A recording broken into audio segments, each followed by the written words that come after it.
Ladies and gentlemen, may I have your attention, please? The show starts in 3, 2, 1, go.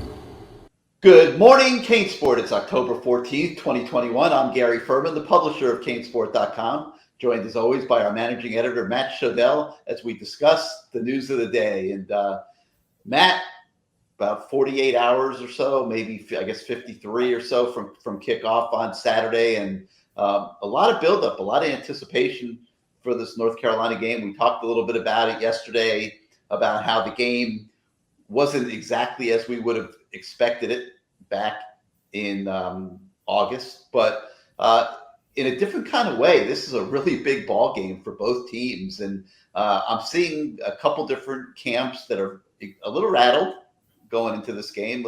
Let's be honest. Some goofy stuff that we've been seeing. There was an Ed Reed tweet last night that I thought was a little unusual, where he was suggesting that, he's not the coach at the moment, which some people took to mean, well, does that mean he's about to become the coach at some point here in the future? I'll pop this up on the screen. So from 2 nights ago, though, not last night, but yeah.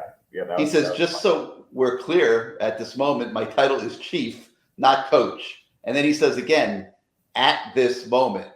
So, bizarre. Wouldn't you agree? And that was again 2 nights ago, not last night. But yeah, I mean, I guess what he was trying to get at was like, don't blame me. It's a very strange thing to be saying as a part of Manny Diaz's administration.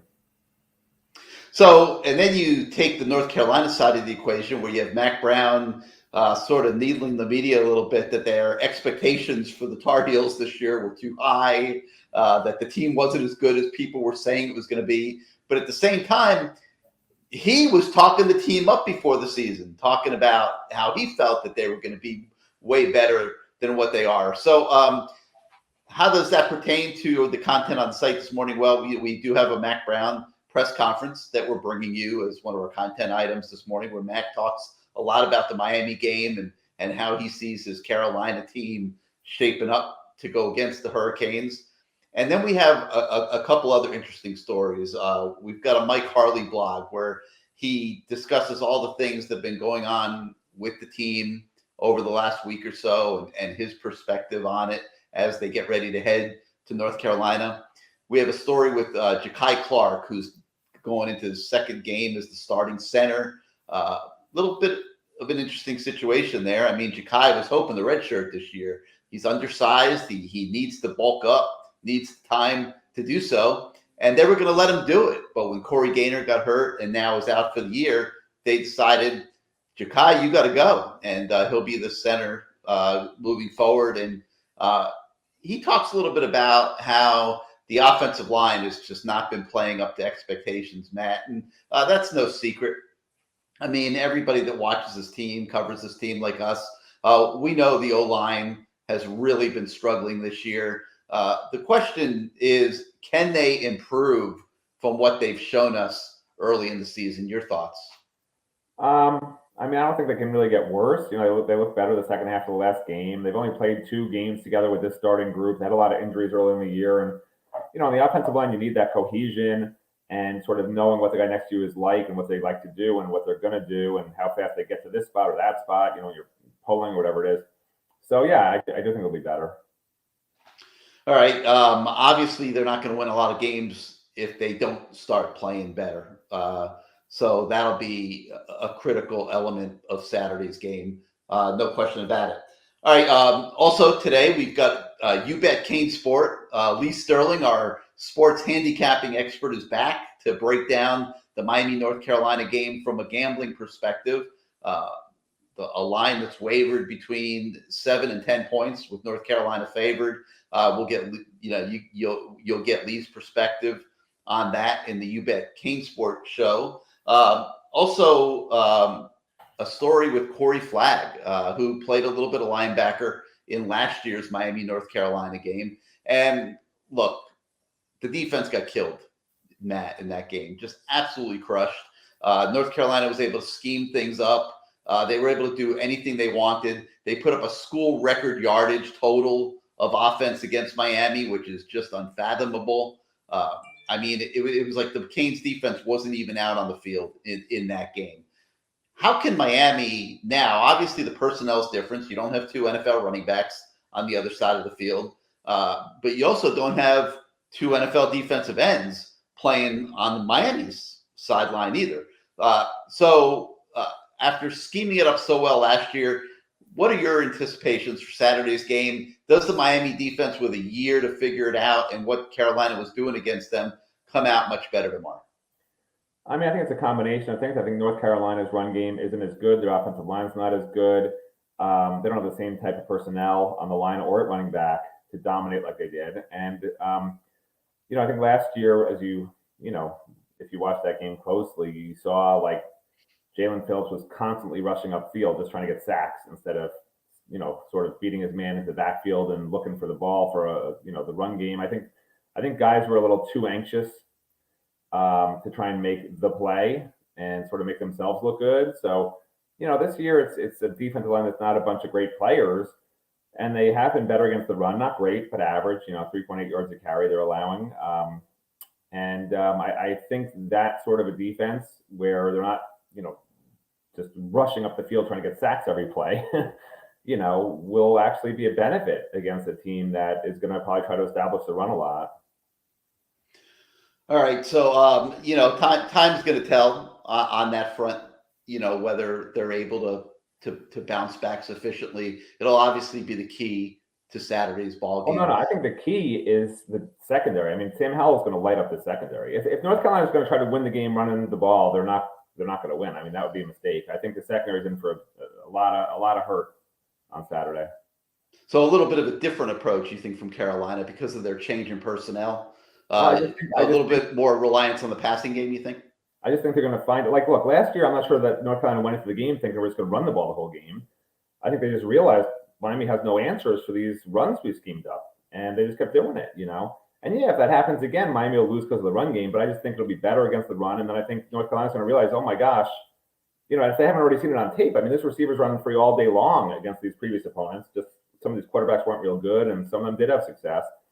I think that's a major mismatch that it's going to be a problem for Miami's in the passing game. I mean, I could see 350 plus yards, 4 touchdown passes for Sam Howell in this one. I really can. I mean, it's been pretty ugly in the secondary. It's a very thin depth chart. They're using Gervin Hall basically as a cornerback now.